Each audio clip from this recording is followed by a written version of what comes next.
पुण्य और पाप, ये दो कर्म की पर्याय हैं। कल आपने समझा था,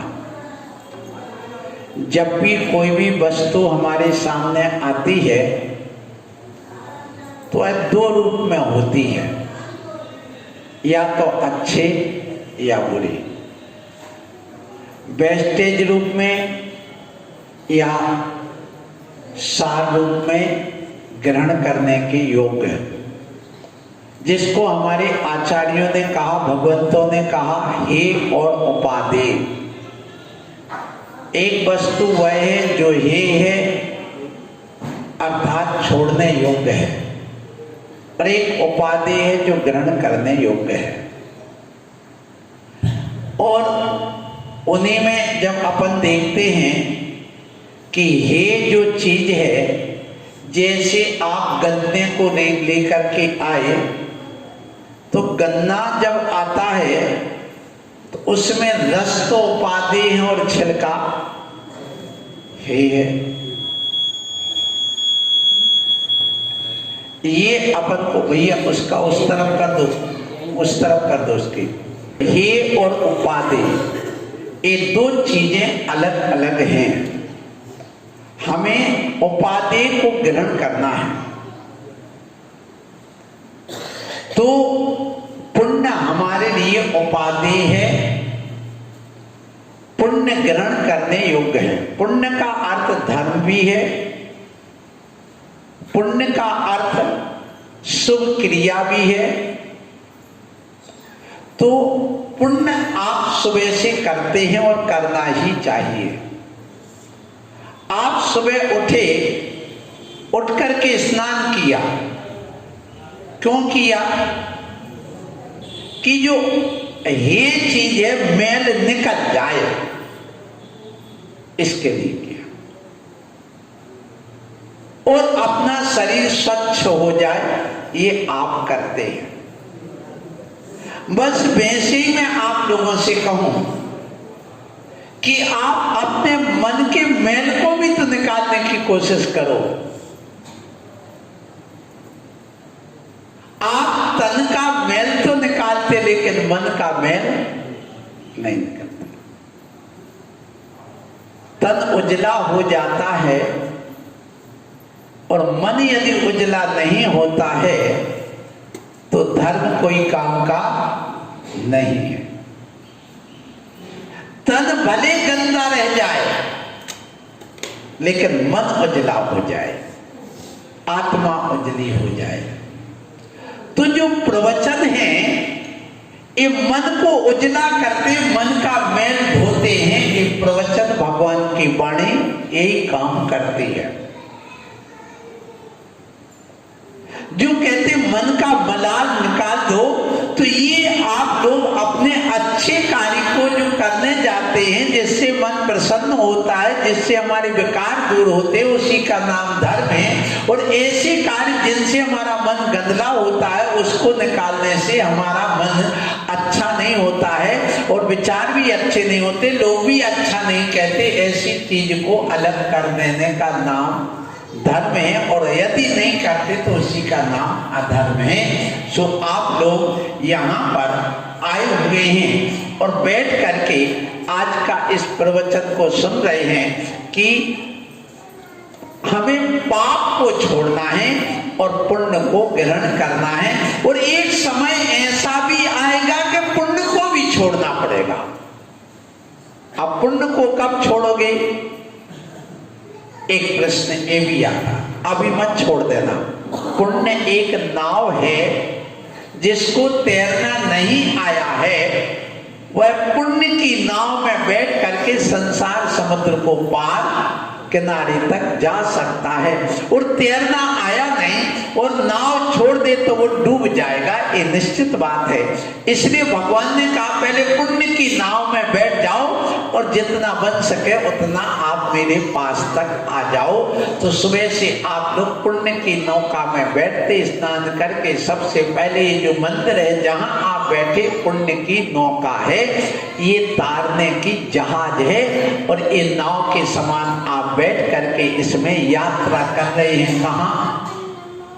मोक्ष की। इस संसार के इस किनारे से उस किनारे जा रहे हैं। जब तुम सुबह से उठ करके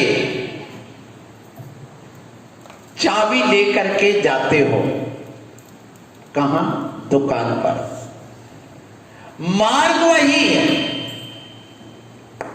आप भी वही हैं, गाड़ी भी वही है, लेकिन जिस समय तुम अपने हाथ में चाबी लेकर के जाते हो दुकान की ओर, तो संसार मार्गी कहलाते हो, और जिस समय तुम हाथ में चावल लेकर के उसी मार्ग पर मंदिर की ओर जाते तब मोक्ष मार्गी कहलाते हो। क्यों? जिस समय तुम चाबी लेकर के गए हो दुकान की ओर, उस समय तुम्हारे अंदर पाप की क्रिया है, पुण्य की क्रिया नहीं है। क्यों? तुम वहां जाओगे तो ये बताओ, ग्राहक को ठगोगे कि नहीं ठगोगे? जब तुम दुकान पर जाओगे तो झूठ बोलोगे कि नहीं बोलोगे? जब तुम दुकान पर जाओगे तो चोरी का भाव आएगा कि नहीं आएगा?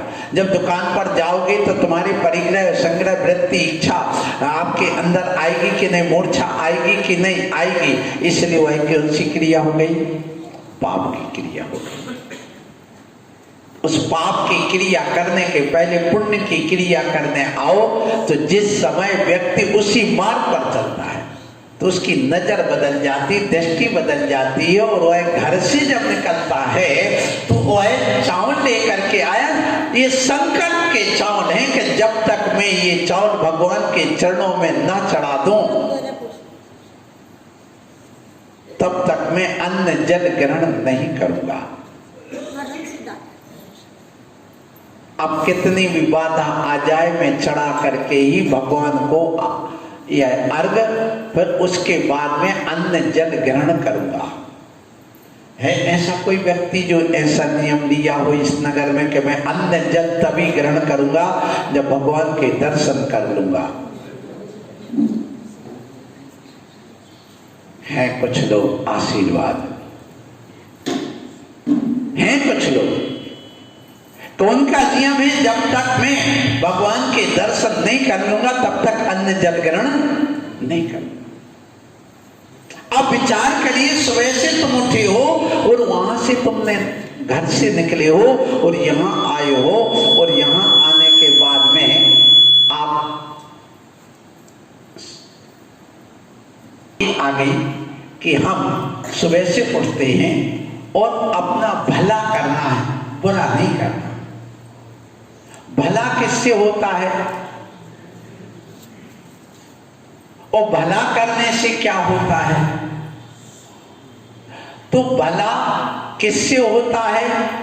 गुरुओं के प्रवचन सुनने से, दान देने से, दर्शन करने से, परोपकार करने से, और एक दूसरे की मदद करने से, एक दूसरे की सेवा करने से, सुख दुख में साथ देने से, हाल चाल पूछने से, एक दूसरे से मुस्कुरा कर से मिल करके जय जिनेंद्र करने से, सीताराम जय राम आदि अभिवादन करने से सबका भला होता है। और जो भला करता है वो भले को आप भला भा और ला, अब उल्टा पढ़ो तो क्या होगा? लाभ। जो भला करेगा उसको लाभ होना ही है, सामने वाले को लाभ हो या ना हो, लेकिन भला करने वाले को नियम से लाभ ही लाभ होता है। इसलिए हमेशा भला करते रहना, कभी किसी का बुरा मत करना। एक छोटी सी घटना याद आ गई है। एक भिखारी है, जंगल में रह रहा है, बुढ़ा, और वो सुबह से आता जंगल से और सबके घर के सामने कटोरा लेकर के खड़ा हो जाता है और कहता भला कीजिए भला होगा, बुरा कीजिए बुरा होगा। एक दिन हो गया, 2 दिन हो गया, 3 दिन हो गया, 4 दिन हो गए, महीनों निकल गए। एक माँ सोचती है, बड़े घर की पैसे वाली, जिसके 2 बेटे हैं, ये बाबा रोज रोज आकर के कहते भला कीजिए भला होगा, बुरा कीजिए बुरा होगा। हमारी ये समझ में नहीं आई। मैं सामने वाले का भला करूं तो मेरा भला कैसे होगा? उसका भला होगा, मेरा तो हो ही नहीं सकता। और मैं सामने वाले का बुरा करूंगा तो मेरा बुरा क्यों होगा? बुरा तो उसका होगा, मेरा तो बुरा हो नहीं सकता। क्योंकि जो जस करे सो तस अच्छा का, उसका यदि ऐसा होगा तो वो इसी का होगा, मेरा क्या होने वाला है? अब इसकी परीक्षा कर ली जाए कि मैं सामने वाले का बुरा कर रहा हूं, अहित कर रहा हूं, तो मेरा अहित कैसे? मैं इसकी हत्या करूं तो मेरी हत्या कैसे होगी? मैं यहां इसको आतंकवाद फैला के इसको नष्ट करूं, इसकी अर्थव्यवस्था बिगाड़ूं, तो मेरी अर्थव्यवस्था कैसे बिगड़ जाएगी? उसके मन में विचार आता है उस मां के। तो उसने, श्रावण का महीना है और सब जगह मीठा पकवान लड्डू बन रहे हैं, तो उसने उस बाबा के लिए भी 2 लड्डू बना लिए। और लड्डू बना करके जैसे बाबा आया, और उस मां ने कभी एक भी दिन कुछ भी नहीं दिया, और जैसे आता है और कहते मां से भला कीजिए भला होगा, बुरा कीजिए बुरा होगा, मां कुछ लाओ। तो मां ने 2 लड्डू दिए। तो वो कहता मां, आज तक तुमने मुझे कुछ नहीं दिया, आज तुम्हारा दिल पिघल गया है, बड़ा अच्छा हुआ आपने एक नहीं आज 2 लड्डू दिए, और वो भी अच्छे बड़े।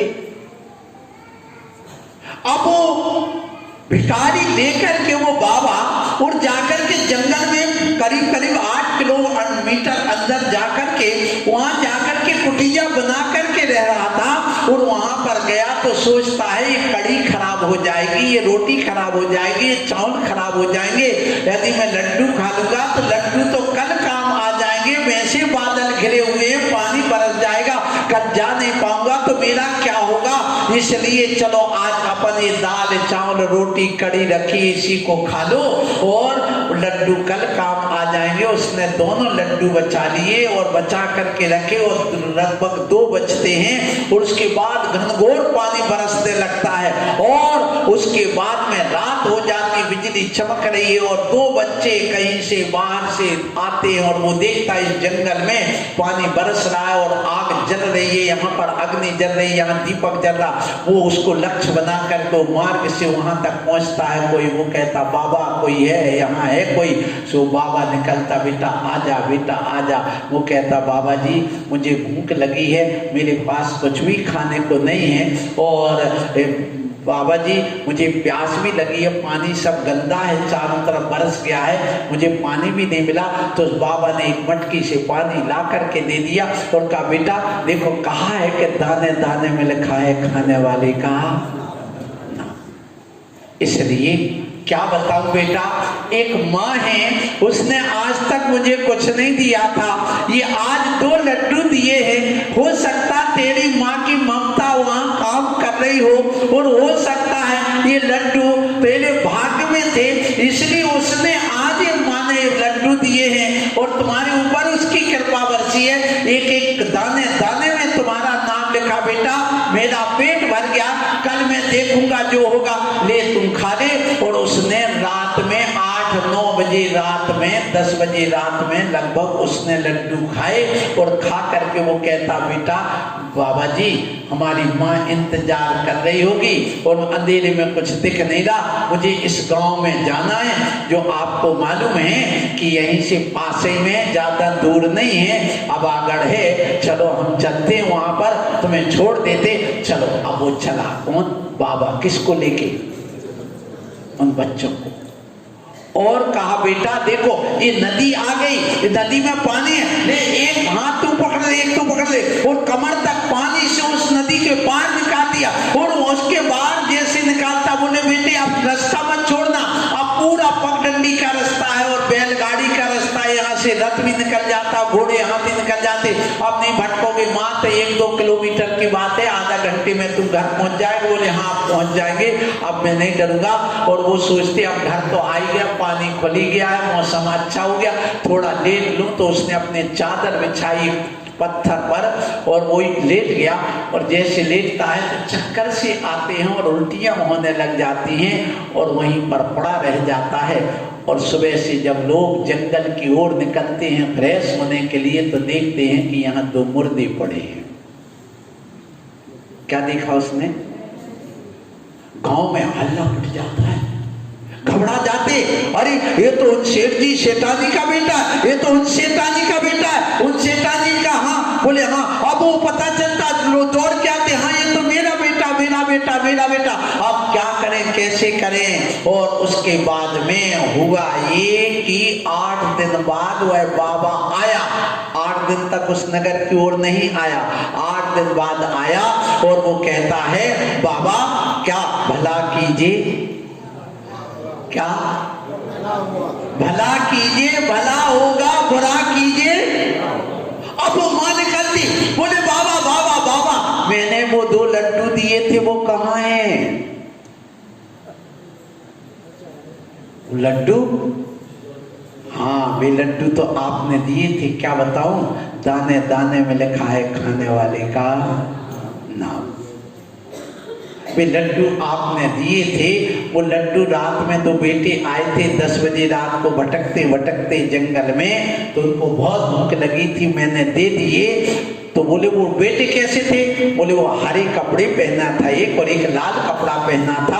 अच्छा वो थे कितना था? एक 18 साल का होगा, एक 14 साल का होगा, बस इतने थे, 16 और 18 साल के। अच्छा ऐसे थे, वो ऐसा था, और एक सांवला सा था, एक गोरा सा था। बोले वो तो मेरे बेटे थे। उन्होंने कहा, बोले हाँ। बोले बाबा तू अब सत्य कहता है, मैंने तुम्हारा बुरा करने के लिए वो लड्डू में जहर मिला करके दिया था। अब हमने सोचा तुम्हारा बुरा होगा, लेकिन तुम्हारा बुरा करने गए, लेकिन मेरा ही बुरा होगा। मेरे दोनों बेटे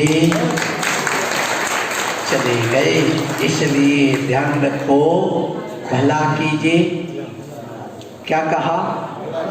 बोलो ना, भला कीजिए, बुरा कीजिए।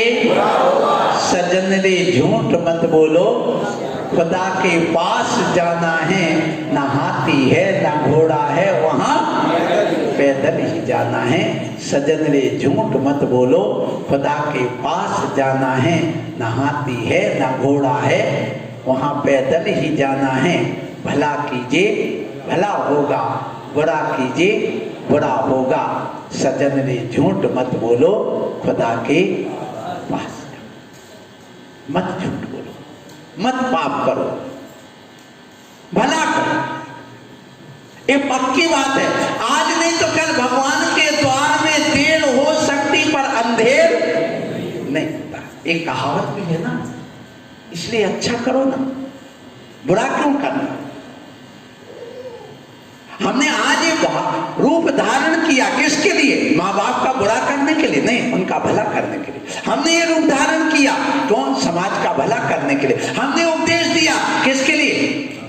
भला करने के लिए। माँ ने बच्चे को जन्म दिया, भला करने के लिए। माँ ने बच्चे को भोजन कराया, भला करने के लिए। लेकिन आप सबके साथ भला करो, बुरा नहीं करना। आपने शादी की, भला करने के लिए। आपने प्रेम किया, भला करने के लिए। आपने किसी को गरीब को भोजन दिया, भला करने के लिए। आपने दुकान खोली, भला करने के लिए। सुबह से शाम तक क्या करते हैं आप? भलाई का काम करते हैं। हमारे नगर के श्रेष्ठ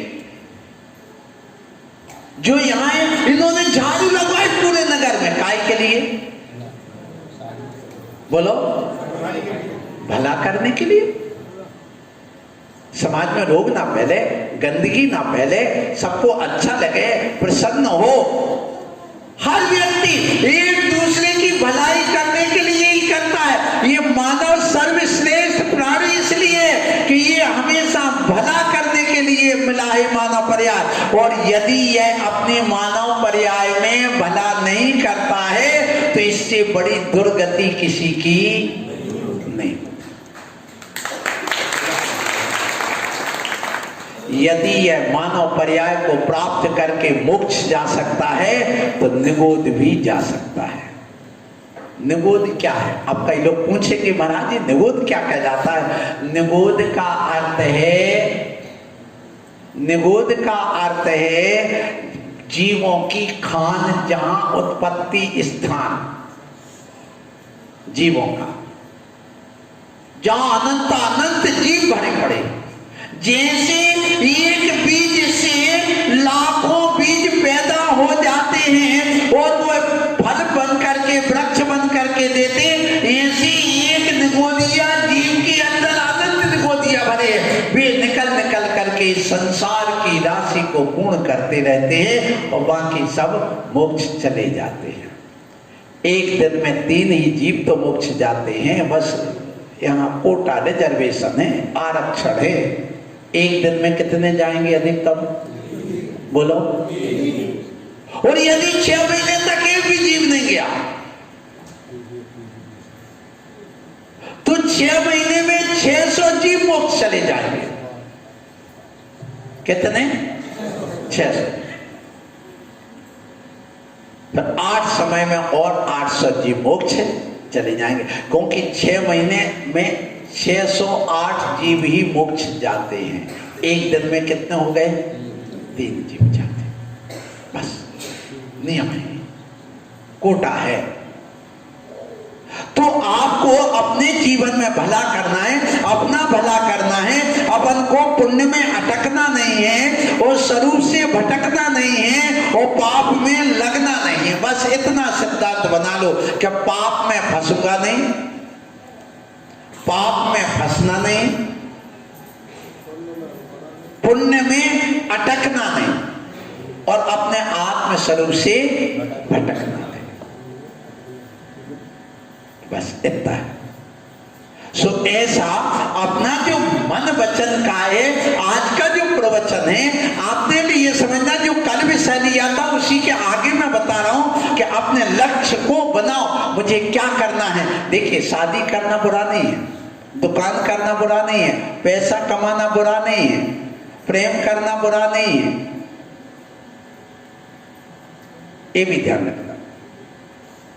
सब किया, सबने किया, लेकिन वो करते करते वहीं अटक करके मर जाना बुरा है। देखो, आज शादी किसने की? आदिनाथ ने की कि नहीं? शादी करना बुरा है भैया? बोलो ब्रह्मचारी जी हैं, आनंद भैया हैं? यदि बुरा है तो तीर्थंकरों ने, नारायणों ने, महापुरुषों ने शादी क्यों की?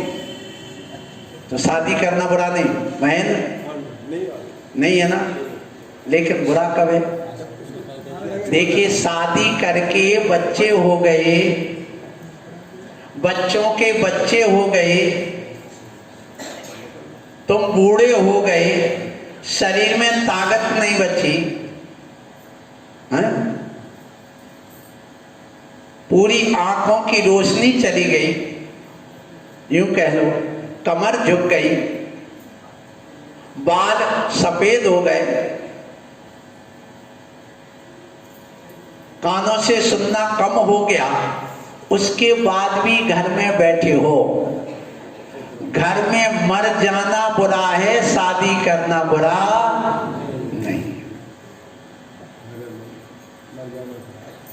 कभी घर में मरना नहीं, घर छोड़ करके मरना। तो अस्पताल में मरना, अस्पताल में तो और बेकार। बस घर में नहीं मरना, ना अस्पताल में मरना। मरना है तो रणभूमि में मरना या भगवान के चरणों में, गुरु के चरणों में जाकर के मरना। बस इसका नाम वीर मरण है। वीर मरण वही है, या तो धर्म की रक्षा करते करते मरना या फिर देश की रक्षा करते करते मर जाना, ये वीर मरण है। इसी का नाम समाधि मरण। धर्म की रक्षा करते करते जो मरता है वह समाधि मरण वाला कहलाता है, और देश की रक्षा करते करते जो मरता है वह वीर मरण वाला कहलाता है। समाधि मरण हमारे भगवान महावीर स्वामी ने किया है। ये ध्यान रखना, क्योंकि मरण 5 प्रकार का है। कितना? बाल बाल मरण, अज्ञानी का, मूर्ख का, खाते पीते विषय भोगते भोगते मर गया, अस्पताल में चलाते चढ़ाते, नहीं मरना हो तो मरे हैं कोरोना में, आपको नहीं पता भी। जिनकी मौत नहीं थी वो भी कोरोना में चले गए। बहुत क्षति हुई देश की। मैंने बार बार कितने बार कहा, आप लोगों को मालूम, मैं जब प्रवचन करता था और आज भी लोग सुनते थे तो वो कहते थे महाराज बोल क्या है। आज उनके समझ में आ गई, चाहे वो लफ्ज हाथ के संबंध में हो, चाहे 4 बेटा बेटियों के संबंध में हो। बोलो मैं कितने बात की करता हूं? एक परिवार में कितने बेटे हों? बोलो। ये बहू जितनी बैठी है, 4 बेटा बेटी से कम मत पैदा करना। जितने दाढ़ी मूछ वाली बैठे हैं, कितने कितने? यदि तुम्हें देश को बचाना है, धर्म को बचाना है, अपने परिवार को बचाना है, अपनी समाज को बचाना है, तो कितने चाहिए? 4। मैं आज स्पष्ट कह रहा हूं तुमसे, यदि तुम्हें इस देश में हत्याओं को रोकना है, आतंकवाद को रोकना है, तो कितने बच्चे चाहिए तुम्हें? नहीं तो पूरे विश्व में आतंकवाद फैलने वाला है। लिख के रख लो आज, पूरे विश्व में आतंक फैलेगा, गृह युद्ध होंगे तुम्हारे भारत देश में होंगे। जैसे शरीर आओ बिल्कुल वहां खड़ा कर दिया आतंकवादी ने, नमाज पढ़िए, आप आयत बोलिए, नाम ला दिया क्यों ना बोला, ठीक है, नहीं तो नहीं, अल्लाह अकबर बोलो, नहीं बोला, ठीक है, इधर खड़े हो जाओ, तुम इधर, और लिया और एक साथ बंदूक से 370 लोगों को एक साथ भूंज दिया था, बड़े बड़े लोगों के, उन करोड़पति अरबपति नेताओं के सारे उन बच्चों को। पता है आपको, आज से 3 साल पहले, 5 साल पहले। अभी तो मोदी जी ने बहुत कुछ कंट्रोल कर दिया, आशीर्वाद उनके लिए मेरा।